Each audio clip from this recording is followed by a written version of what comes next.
नमस्कार बच्चों, शुभ संध्या। कैसे आप सभी? अच्छी तैयारी चल रही होगी, सब पढ़ रहे होंगे। और आज हमारा टॉपिक रहेगा छंद। चलो हम शुरू करते हैं। छंद। छंद क्या है?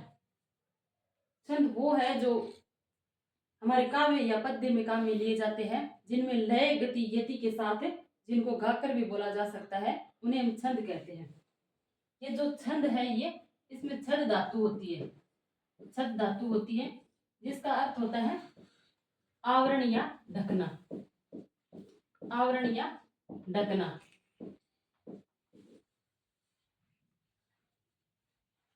छंद छंद को सबसे पहले आचार्य पिंगल ने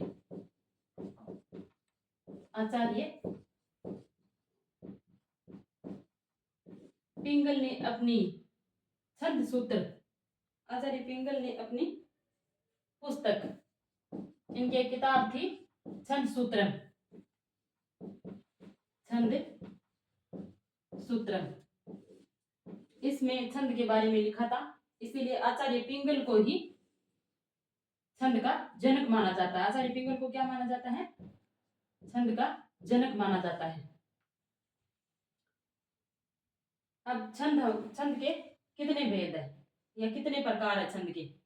तो छंद के प्रकार है दो, मात्रिक छंद और वर्णिक छंद। मात्रिक और वर्णिक छंद। वर्णिक, मात्रिक छंद किसे कहते हैं और वर्णिक छंद किसे कहते हैं? मात्रिक छंद कहेंगे हमें जिनमें मात्राओं की गिनती हो, जिनमें मात्राओं को गिना जाता हो, मात्राओं को गिना जाता हो।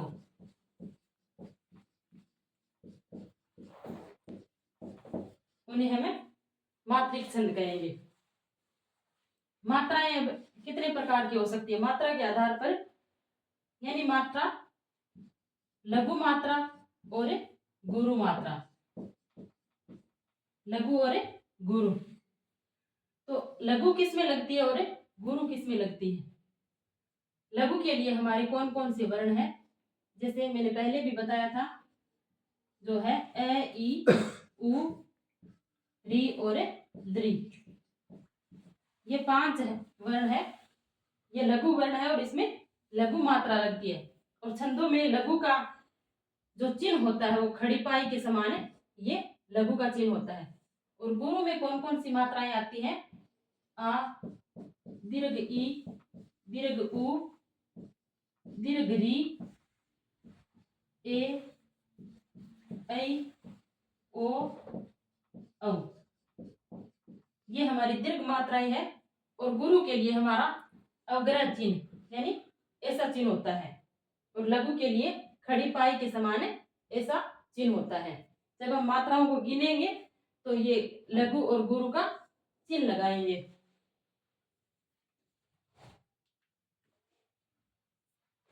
ये हमारा छंद का सामान्य परिचय था। अब हम आगे पढ़ेंगे। छंद के प्रकार है, 2 प्रकार के होते हैं, मात्रिक छंद और वर्णिक छंद।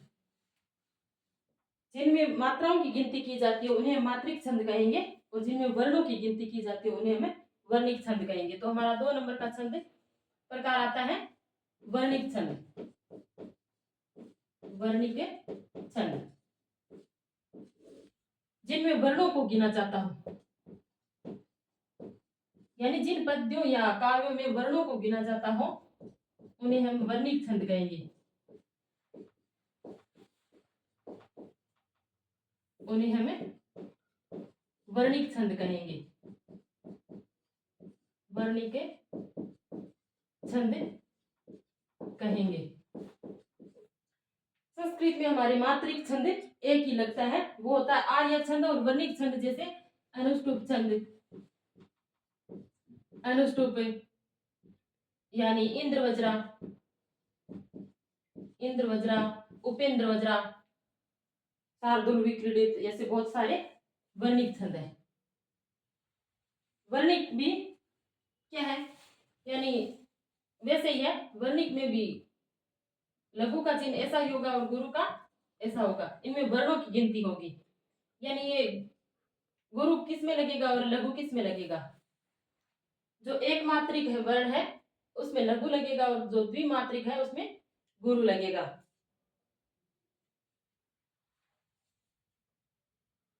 वर्ण के आधार पर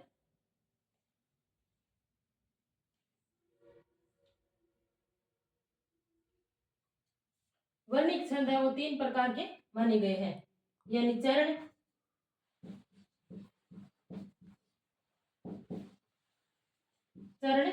यति और गति, इनमें 3 प्रकार माने गए हैं। और वर्णिक छंद जिनमें वर्णों की गिनती की जाती है, लेकिन वर्ण पूरा होना चाहिए। जैसे कि अगर ये आधा क हो गया तो ये एक वर्ण में नहीं आएगा, ये पहले वाले वर्ण के साथ मिल जाएगा। लेकिन क पूरा हो तो इसमें ये मात्रा लग जाती है। और जैसे ये इसमें जैसे ये वर्ण है कक्षा, तो इसमें जो आधा वर्ण है ये पहले वाले के साथ मिलकर के ये गुरु हो जाएगा। अब देखो 2-3 आपको बता देती हूँ कि अगर यदि अनुस्वार, यदि किसी वर्ण पर अनुस्वार यानी ये अनुस्वार और विसर्ग लगा हो, विसर्ग लगा हो तो उसे गुरु मान लिया जाता है, उसे गुरु मान लिया जाता है। उसी प्रकार यदि कोई वर्ण,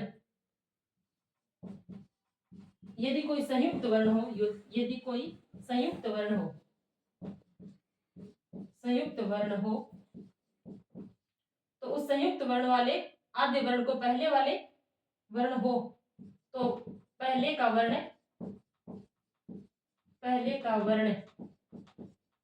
गुरु हो जाता है, गुरु हो जाता है।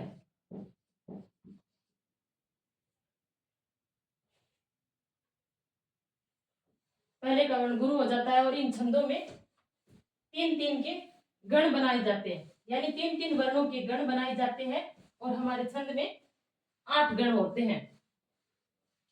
एक छोटा सा सूत्र है जिसे याद रखकर हमें हमारे 8 गण बना सकते हैं। 3 वर्णों को, यानी जो 3 वर्णों के मेल को, 3 वर्णों को साथ में हम गण कहेंगे। और गण कितने होते हैं? गण 8 बताए गए हैं। इन 8 गणों को याद रखने के लिए ये एक सूत्र याद रखो छोटा सा, ये मा ता रा जय भा ने से ले गा, ये माता राज भाने से लगा। अब हम इनका एक एक वर्ण लेंगे और 3-3 वर्णों को जोड़े से लिखेंगे। तो पहले हम ये लेते हैं, ये के आगे के 3 वर्ण ये मा ता, इस पर हमें चिन्ह लगाएंगे। हमारा ये अकेला है तो इस पर हमारा चिन्ह लगेगा लघु। मा बड़ा है तो इस पर लगेगा गुरु का, और ता भी बड़ा है तो इस पर लगेगा गुरु का।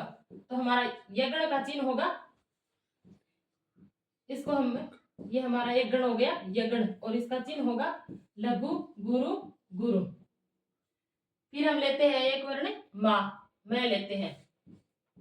माँ के आगे के 3 वर्णों को हमें इसमें ले लेते हैं, मा ता रा, और ये हमारा हो गया मगण। और इसकी मात्राओं को, यानी इसके चिन्ह को वहां पर लिखेंगे हमें गुरु गुरु गुरु। मगण में हमारे तीनों गुरु आएंगे, गुरु गुरु गुरु।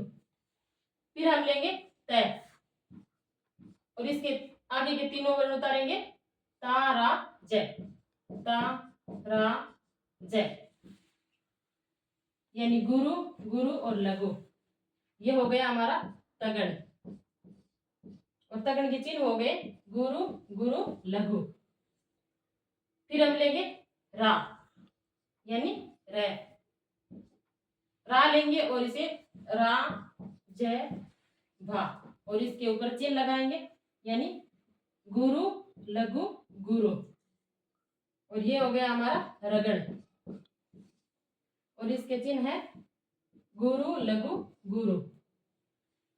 रा के बाद मिलेंगे हमें जय, और जय से हम जय के आगे के 3 वर्ण है जय, भा, ने, जय, भा, ने, और इसके ऊपर चिन्ह हो गए लघु, गुरु और लघु। ये हो गया हमारा जगड़, और इसके चिन्ह है लघु, गुरु, लघु। फिर हम लेंगे भा, और भा के आगे के 3 वर्ण है भा, ने, से, भा, ने, से, और इसके ऊपर चिन्ह लगाएंगे गुरु, लघु, लघु, और ये हो गया हमारा भगड़। चिन्ह हो गया गुरु, लघु, लघु। फिर हम लेंगे ने, फिर हो गया ने, से, ले, और ये हो गया हमारा नगण, और इनके तीनों चिन्ह है लघु, लघु, लघु। फिर हम लेंगे से, लिखेंगे से, ले, गा, ये इसके चिन्ह है लघु, लघु और गुरु। ये हो गया हमारा सगण, और चिन्ह हो गए लघु, लघु और गुरु। इस प्रकार ये हमारे 8 गण हो जाते हैं। प्रत्येक वर्ण को लेंगे और उसके आगे के 3 वर्णों से हमें गण बनाएंगे, और उसके ऊपर चिन्ह लगा करके वो हमारे गण हो जाएंगे। इस प्रकार ये 8 गण होते हैं जो प्रत्येक छंद में काम में लिए जाते हैं। ये गण आपको समझ में आ गए होंगे। तो अब हमें छंदों की शुरुआत करते हैं। ये हमारे छंद का सामान्य परिचय था। छंद शब्द अवच्छेद धातु से बना है, जिसका अर्थ होता है आवरण या ढकना। छंद शास्त्र के रचयिता पिंगल मुनि को माना जाता है, जो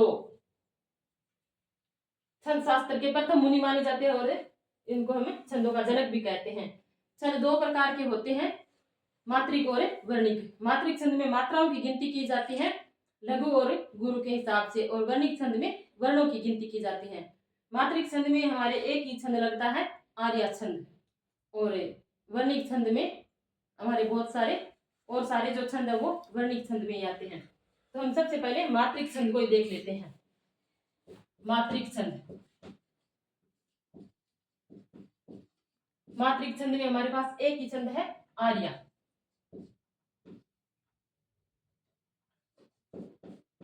आर्या आर्य छंद में मात्राओं की संख्या क्या होती है कि हम इसका पहले लक्षण लिख लेते हैं। जैसे यस्या प्रथमे पादे, यस्या प्रथमे पादे द्वादश मात्रा तथा द्वादश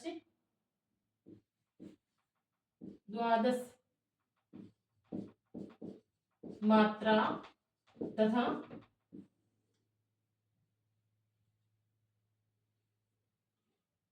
तृतीय अपि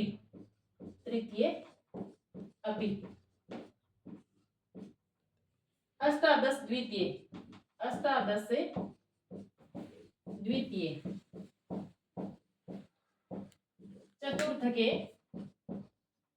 चतुर्थ के पंचदश सा आर्या,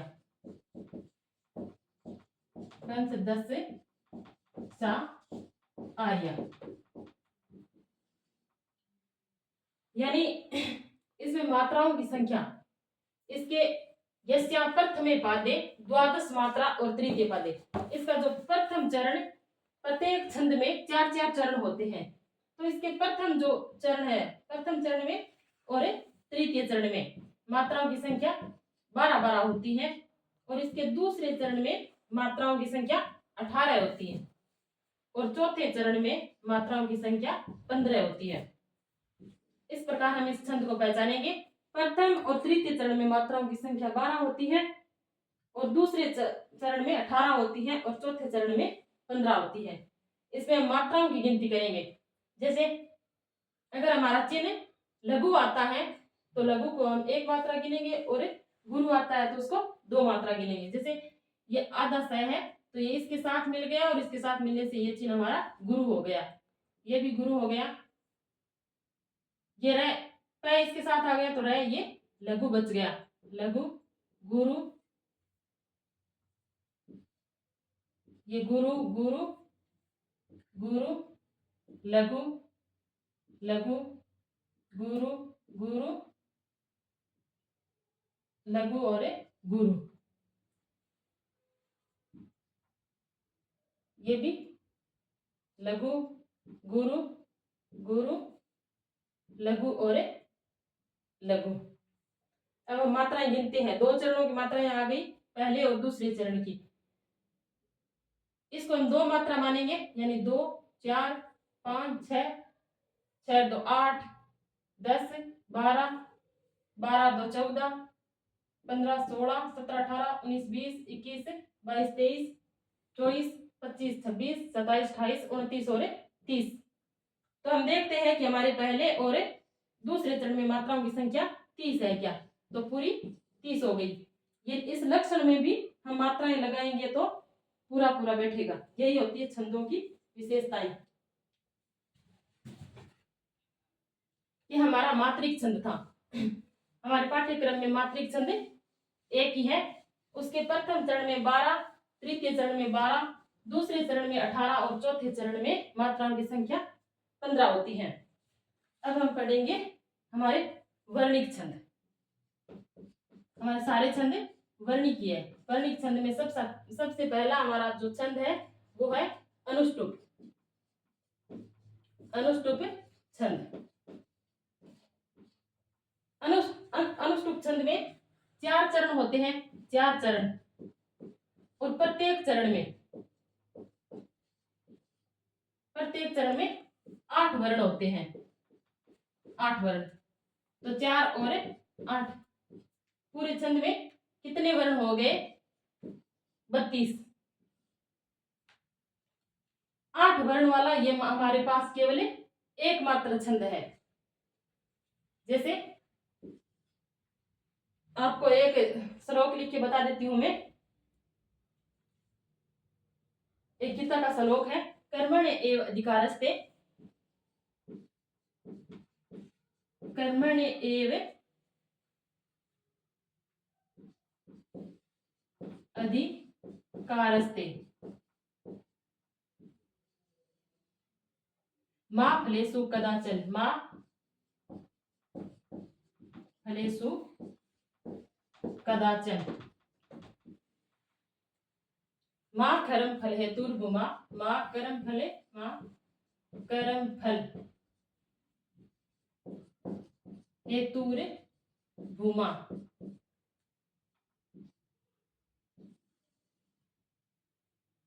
ते संगो अस्त्वे कर्मणि, ते संगो अस्त्वे कर्मणि। यह आपने सुना ही होगा सबने श्लोक। इसका अर्थ है कि कर्मण्य एव अधिकारस्ते मा फलेषु कदाचन, मा कर्म फल हेतुर्भुमा, ते संगो अस्त्वे कर्मणि। ये अर्जुन से कहते हैं भगवान कृष्ण कि हे अर्जुन, तुम केवल कर्म करने में अपना ध्यान रखो, फल के प्रति तुम्हारी इच्छा नहीं होनी चाहिए। तुम्हारा काम है कर्म करना, उसी प्रकार आप लोगों को भी कर्म करने चाहिए। तो हमारा काम क्या है? इस पर वर्ण गिनना। हम गिनते हैं कि 8 वर्ण यानी 32 वर्ण इसमें है कि नहीं, तो हमें मात्राएं लगाते हैं। कर्म यानी ये रह इसके साथ जुड़ गया तो ये क्या हो गया? गुरु। और मैं क्या? मैं के साथ ये आधा नय मिल गया तो ये भी गुरु, और ये भी गुरु। गुरु लघु गुरु लघु, नहीं ये गुरु गुरु, ये भी गुरु लघु गुरु लघु लघु गुरु लघु लघु। देखते हैं कितने वर्ण हुए। 1 2 3 4 5 6 7 8 9 10 11 12 13 14 15 और 16 वर्ण। यानी 2 चरणों में हमारे 16 वर्ण आ रहे हैं, और 16 इसमें आएंगे तो पूरे 32 वर्ण आ रहे हैं। इसमें 8-8 के प्रत्येक पाद में 4 चरण होते हैं और चारों चरणों में 8-8 वर्ण होते हैं, तो हमारे 32 वर्ण हो गए। और ये एकमात्र छंद है जिसके प्रत्येक चरण में 8 वर्ण होते हैं। ये हमारा था अनुष्टुप छंद। सबको समझ में आ गया होगा। अब हम आगे पढ़ेंगे। हमारे 3 छंद ऐसे हैं जिसमें 11-11 मात्राएं लगती हैं। वो छंद कौन से हैं? एक तो हमारा है इंद्र वज्रा छंद, इंद्र वज्रा, और एक है उपेंद्र वज्रा,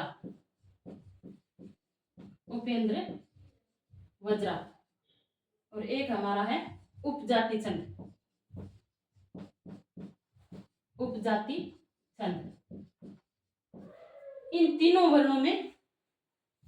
इन तीनों छंदों में वर्णों की मात्राएं 11-11 होती है और प्रत्येक चरण में 11 वर्ण होते हैं और चारों चरणों में 44 वर्ण होते हैं। प्रत्येक चरण में 11 वर्ण और चारों चरणों में 44 वर्ण होते हैं। तो हम इसका लक्षण लिख लेते हैं इंद्र वज्रा का और उस पर वर्णों की गिनती करते हैं। स्यादींद्र वज्रा,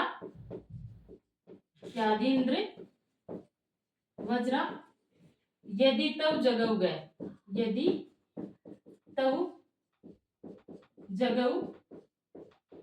गए। आप सब मेरे साथ गिनती करेंगे कि इसमें इस लक्षण में 11 वर्ण है कि नहीं है। तो गिनो। एक, पूरे वर्ण को गिनना है, आधे वर्ण को नहीं गिनना है। 1 2 3 4 5 6 7 8 9 10 और 11। लक्षण में भी 11 ही वर्ण होंगे और उसी प्रकार हमारे गण भी लगेंगे। इसमें कौन कौन से गण होंगे? इंद्र वज्रा में तगण, जगण, यानी 2 तगण, जगण और 2 गुरु आएंगे। इंद्र वज्रा छंद में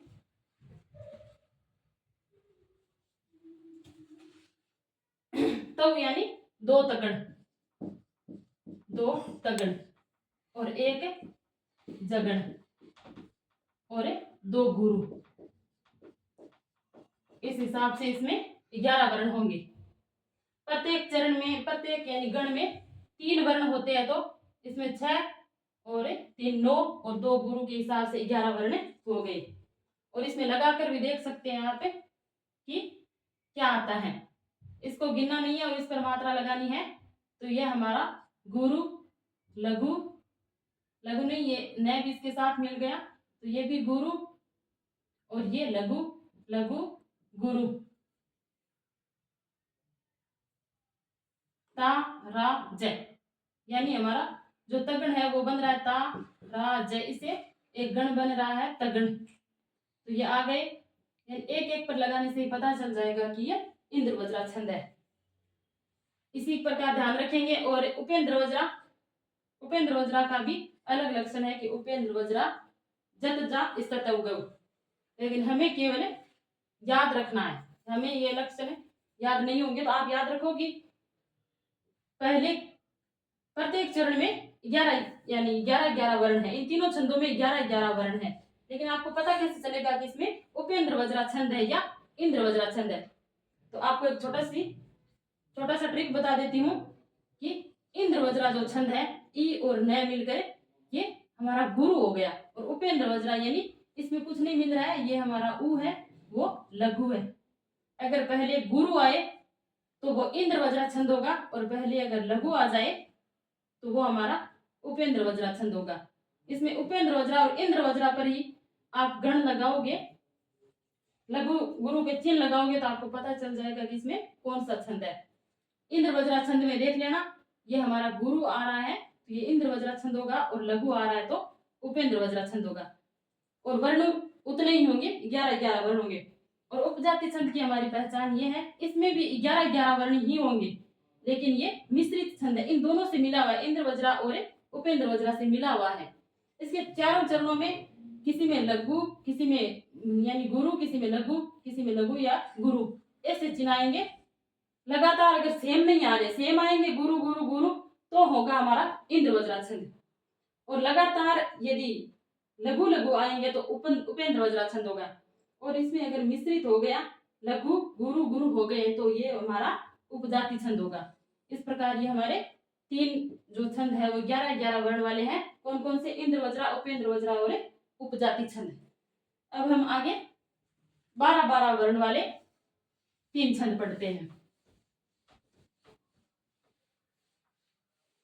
हमारे पास 3 छंद ऐसे भी हैं जिनके वर्ण 12-12 हैं। उसमें एक तो हमारा है वसंत छंद। वसंत छंद।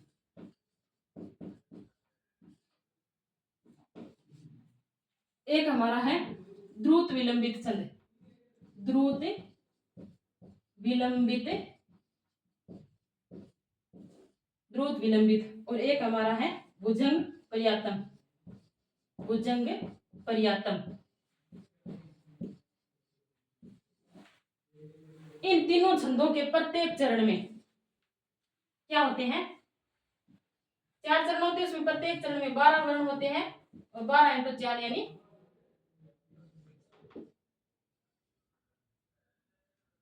4 चरणों में 48 वर्ण होंगे। लेकिन हम इनकी पहचान कैसे करेंगे कि इनमें वसंत है या द्रुत विलंबित है या भुजंग पर्यातम है? तो इनके लक्षण है जतव तू, आप याद करो तो याद कर लेना, जतव तू वसंत वसंत वसंत मुदीरितम मुदीरितम जरो। जतव यानी इसके प्रत्येक चरण में, प्रत्येक चरण इसमें चिन्ह आएंगे जगण, तगण, जगण और रगण। ये 3 वर्णों से बनेंगे तो इसमें 12 वर्ण हो जाएंगे। पहले अगर जगण आता है तो वो हमारा छंद होगा वसंत। जगण, तगण, जगण और रगण के हिसाब से अगर हमारे गण बनते हैं तो वो छंद कौन सा होगा? वसंत छंद। द्रुत विलंबित का लक्षण है द्रुत विलंबित, यानी द्रुत विलंबित, द्रुत विलंबित, विलंबित मा है, नभव, भरव। इसमें भी 12 वर्ण है। इसको याद रखना कि माँ है। माँ है कितने होते हैं? 12 है।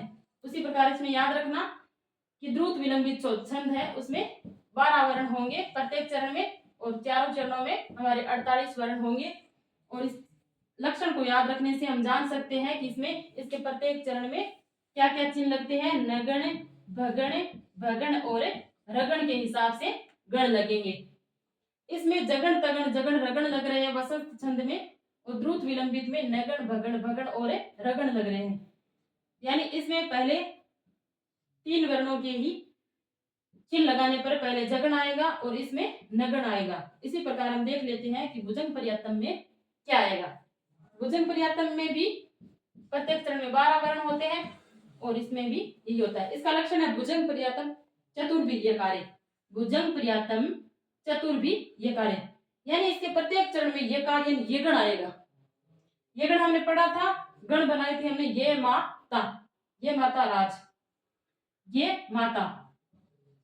उसी प्रकार हम लिख लेते हैं, एक बार लक्षण लिख लेते हैं। भुजंग पर्यातम, पर्यातम चतुर्भिर्यकारे। भुजंग पर्यातम चतुर्भिर्यकारे। भुजंग पर्यातम छंद में चारों चरणों में यह गण आएगा। इसमें लगा हुआ आप देखो, यानी ये लघु भुजंग, यानी इस पर अनुस्वार लगा हुआ है तो ये हमारा गुरु हो गया। ये इसमें ये पै, आधा पै ये इसके साथ मिल गया तो ये गया हमारा गुरु हो गया। और यहाँ पर लघु बच गया, यहाँ गुरु, ये भी गुरु। फिर चतुर्भिर्यकारे यानी लघु, गुरु, लघु, लघु और गुरु और गुरु। इनको बनाओ, आप गण में बनाओ। यगण, यगण,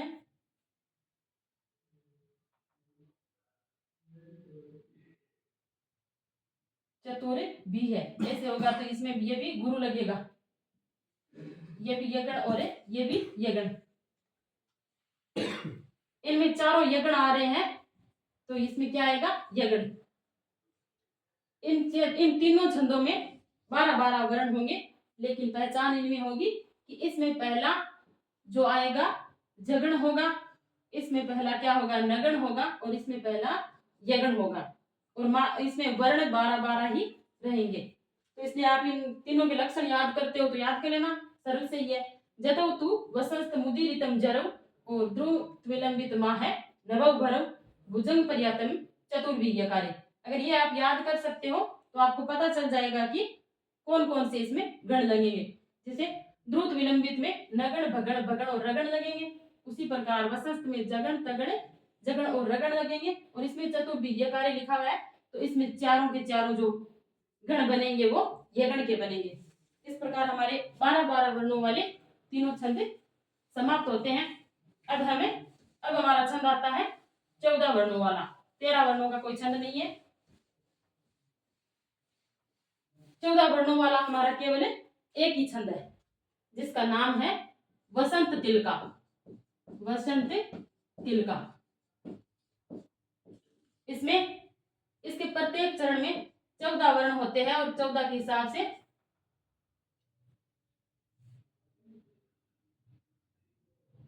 4 से गुणा करो, 4 चौक 16, 4 चौक 56, यानी चारों चरणों में 56 वर्ण होंगे। वसंत तिलका जो हमारा छंद है, एकमात्र छंद ऐसा है जिसमें 14 वर्ण आएंगे। इसका छोटा सा लक्षण है, आप याद कर लो और गण लगा लो, यानी उक्ता वसंत तिलका, उक्ता वसंत तिलका, उक्ता वसंत तिलका तब जाज गौ ग, तब जा जय गौ ग। इसमें गिनो आप 14 वर्ण आ रहे हैं क्या, 1 2 3 4 5 6 7 8 9 10 11 12 13 13 कैसे आ गए। उक्ता वसंत, ये वसंत पूरा आएगा सह तो 14 हो गए। उक्ता वसंत तिलका तब जहाज गौ गए। इसमें 14 वर्ण होंगे, और इसमें गण लगेंगे जगण भगण जगण और जगण, और 2 गुरु, यानी जगण भगण जगण जगण और 2 गुरु। इस हिसाब से इसमें 14 वर्ण हो गए। इसमें आपको पहचानने की ज्यादा जरूरत नहीं है, ये एक ही 14 वर्णों वाला छंद है, तो आप ऐसे भी याद रख सकते हो। वर्ण गिनना, अगर 14 आए तो लगा देना वसंत तिलका। उसके पश्चात हमारा एक छंद है मालिनी छंद। मालिनी छंद ये भी एकमात्र छंद है जो 15 वर्ण वाला है। इसके प्रत्येक चरण में 15 वर्ण आएंगे, और चारों चरणों में 60 वर्ण होंगे। मालिनी का एक छोटा सा सूत्र है, यानी लक्षण, आप चाहो तो याद कर लो, नहीं ऐसे याद रख लेना कि मालिनी एकमात्र छंद है जिसमें 15 वर्ण आते हैं। 15 वर्ण गिनना, जब श्लोक या काव्य आते हैं उसमें 15 वर्ण गिनना और मालिनी छंद कर देना।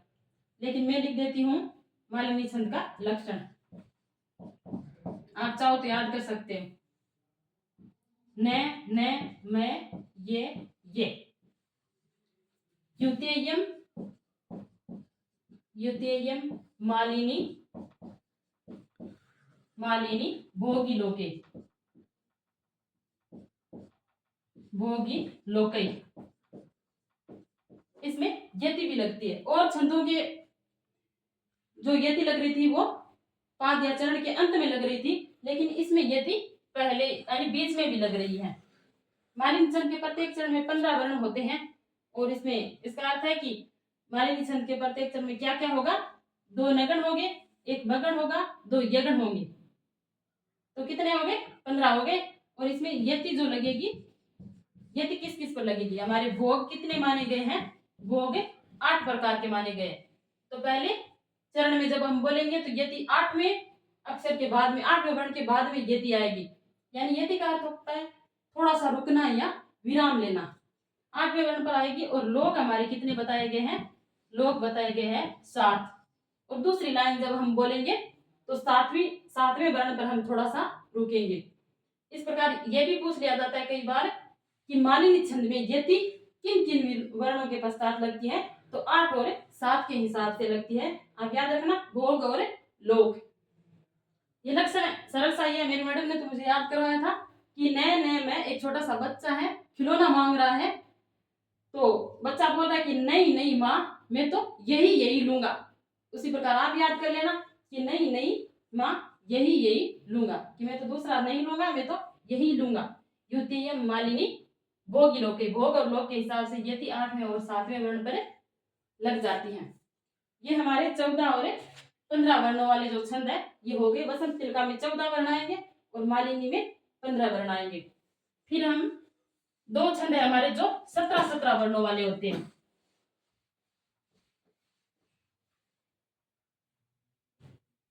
एक तो है हमारा मंदा क्रांता, मंदा क्रांता, और एक हमारा है शिखरिणी,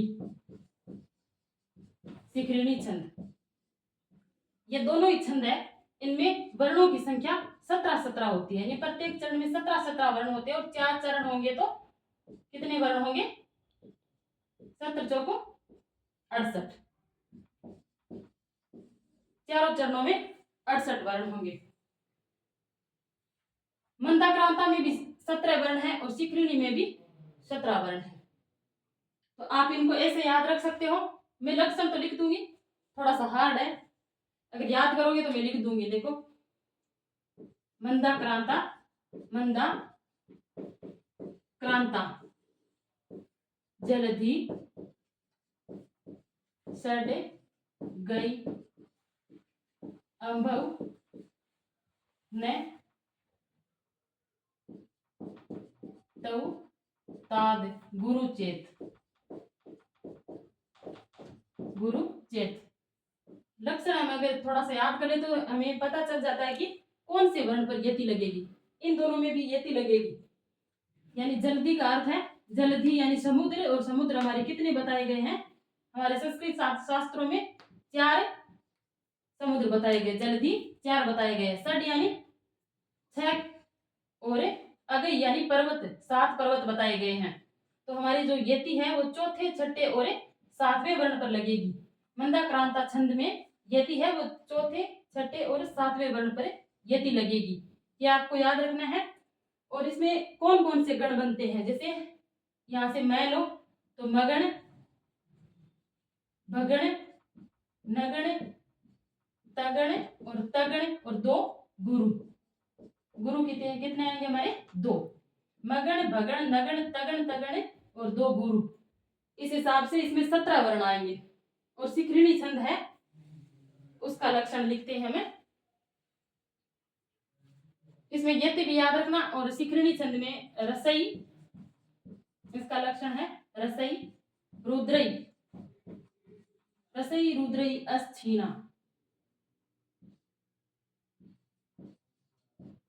अस्थीना, रसई, रुद्रई, अस्थीना। ये मन सब लागे शिखरिणी, ये मन सब है लागे है शिखरिणी, शिखरिणी। इसमें भी 17 वर्ण होंगे, लेकिन इनमें जो यति है वो रस और रुद्र पर लगेगी। रस कितने बताए गए हैं? रस 6 बताए गए हैं। और रुद्र कितने बताए गए हैं? रुद्र 11 बताए गए हैं। तो इनमें यति है वो रस और रुद्र के हिसाब से लगेगी। यानी हमारे जो पद्य है उसमें छठे वर्ण और 11वें वर्ण पर थोड़ा सा हमें विराम लेना है, वहां पर यति लगेगी। और इसमें जो गण बनेंगे वो यगण, मगण, नगण, सगण, भगण ये बनेंगे 5 तो, और एक लघु और एक गुरु। इतना लगने के बाद में 17 वर्ण हो जाएंगे और ये हमारा शिखरिणी छंद होगा। 17 वर्ण आते ही आपको ये तो पता चल जाएगा कि इसमें मंदाक्रांता छंद है या फिर शिखरिणी, ये 2 ही होंगे। लेकिन आपको अगर चाहो तो पहले इसमें क्या हो रहा है? मगण, और इसमें क्या आ रहा है? यगण। यानी शिखरिणी छंद में क्या आ रहा है? मगण, और सॉरी मंदाक्रांता छंद में आ रहा है मगण और शिखरिणी छंद में आ रहा है यगण। तो मगण यानी गुरु लगेगा पहले, तो इस मंदाक्रांता को देखकर यहाँ पे यानी गुरु लगा सकते हो। देखो मैं के साथ नए मिल गया तो इसमें गुरु आएगा। और शिखरिणी छंद को देखोगे आप शुरू से ही तो सी हमारा सी क्या है, लघु है ना, तो इसमें लघु चिन्ह लगाएंगे।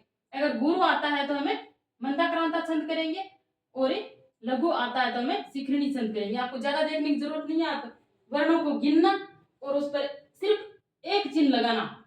अगर आपका पहला चिन्ह गुरु होगा तो मंदाक्रांता छंद होगा, और पहला चिन्ह अगर आपका लघु लगा तो वो होगा शिखरिणी छंद। ये भी पता चल जाएगा आपको कि ये सी लघु है, यानी लघु है तो इसमें लघु चिन्ह लगेगा। और मैं के साथ नए मिल रहा है तो ये दीर्घ हो गया, गुरु हो गया तो इसमें गुरु का चिन्ह लगेगा। इसी प्रकार अगर गुरु आए तो मंदाक्रांता छंद कर देना और लघु आए तो शिखरिणी छंद कर देना। अब हमारे दो छंद और बच्चे हैं। एक तो 19 वर्णों वाला बचा है शिखरिणी छंद, और एक हमारा बच्चा है 21 वर्णों वाला छंद है शरकधरा छंद। शिखरिणी छंद अब देखते हैं। शिखरिणी छंद,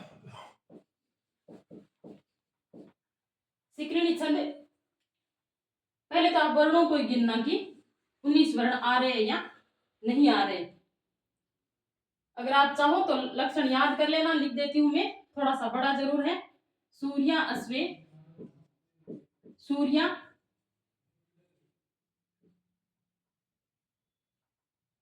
सूर्या अश्वई, मस जस्त तय, स गुरुवे शार्दुल विक्रीडितम, शार्दुल विक्रीडितम, क्रीडितम।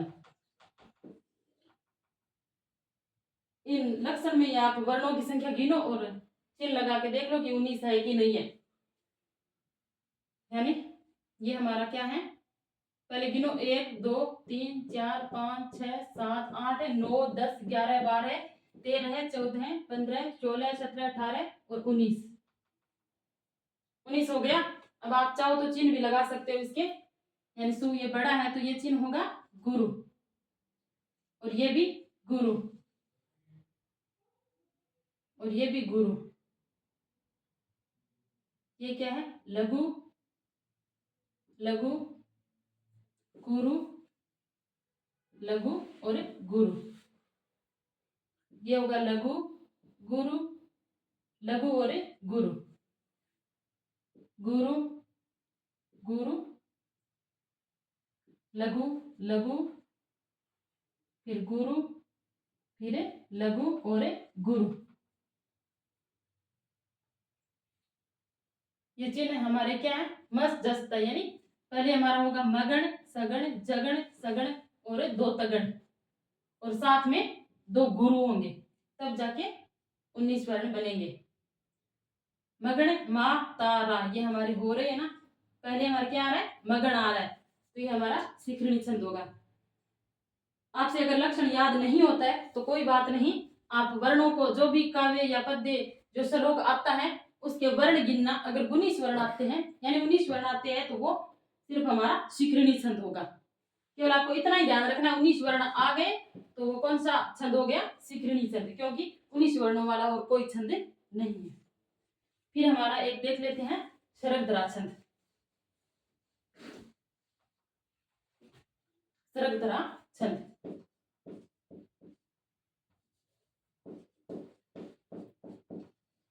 शरकधरा छंद।